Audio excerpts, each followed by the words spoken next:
Hello, everybody. How you doing?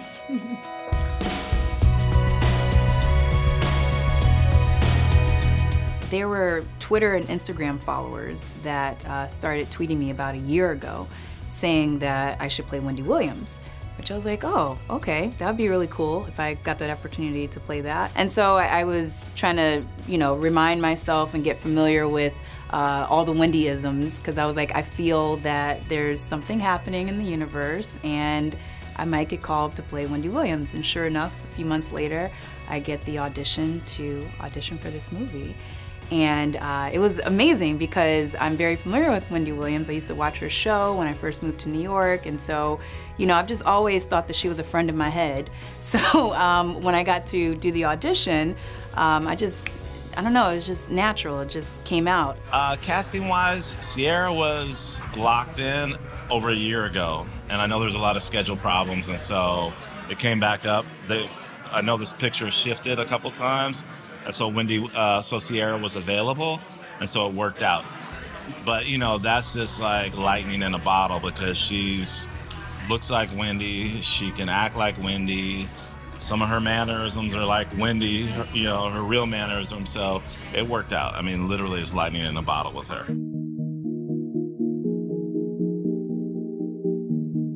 I think the most challenging thing with this was trying to play someone who is still alive and who's such an icon, and she's not some subtle person either, I mean, she's very outspoken. I mean, like, literally, she's like your crass Aunt Kathy, Like Rihanna is not girlfriend material. Am I wrong?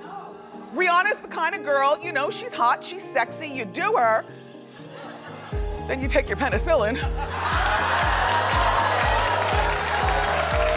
Everybody is so familiar with her and the things that she says and the way that she moves and, a lot of her past and history to where, as the actor, you gotta make sure you study all of that so you could give the fans, the justice that's due to perform Wendy. And so I hope that I was able to bring that out and do that. And, what I did was I just watched everything that I could of hers on YouTube. And we had a lot of hours of just speaking with each other and conversing. And, that was able to help fill in some blanks. But, for me,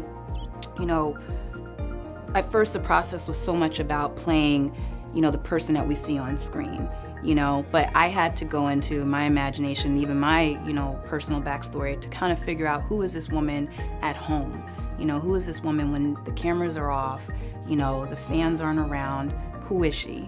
And so that was a lot of work that I had to do personally for myself to kind of mold these two different entities together and bring this version of this character to life on screen. Everything I do, I'm doing for you.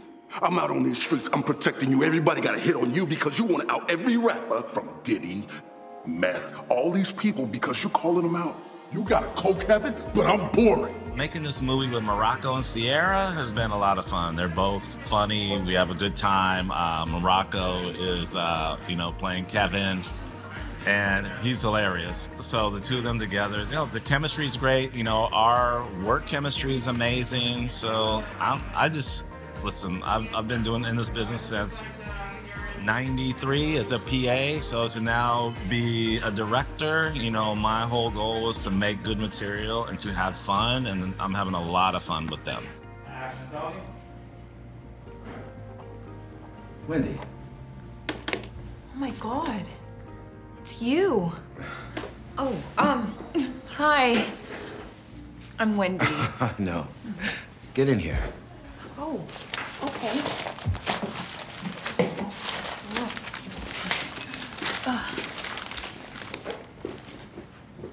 I know what it's like being someone that doesn't fit in, being someone that, isn't everybody's cup of tea. I mean, I grew up in New Orleans, but my father's biracial, my mother's black, but we grew up in this neighborhood where I was the only one of my kind. And so I just didn't fit in. And I just remember growing up and kind of carrying that as a burden, but then being bold enough to dare to dream to be an actress. And so, you know, Wendy and I, we talked a lot about, you know, this confidence factor. Like, where did she, you know, develop that confidence to say, like, yeah, I may not fit in, I may not be your cup of tea, I may not be, you know, this or that, but damn it, I'm gonna go out there and I'm gonna put myself out there, put my best foot forward and become a radio DJ and then, you know, a talk show icon. And one of the main things that she said was just, you know, keep holding your head up high, put your shoulders back, and just screw them all. Costume contest. We do it every year. It's always a lot of fun. Let's get started. Our first caress.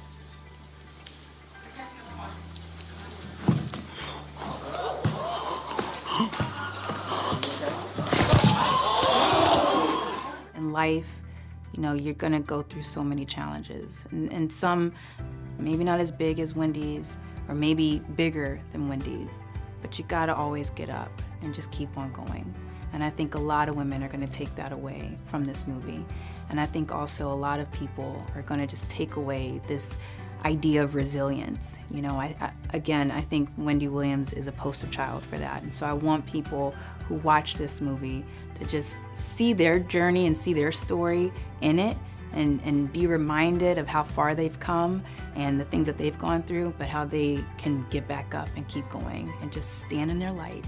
You know? I hope the Lifetime viewers walk away with some insight into who Wendy was, and she's not just like a caricature, you know, on TV and this media mogul and, you know, a two-dimensional person. You know, they see her on screen and off screen. She has all these layers in between, and she's human, you know, and I think most importantly, you know, people will, you know, gravitate to that. You know, she's a wonderful person, and she works hard, and she fought to where she got. No one gave that to her. So I think she's gonna get a lot of respect out of this as well. So I hope the viewers feel the same. How you doing? Or, how you doing? How you doing?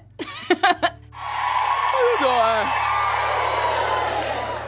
I'm not sure. A mess.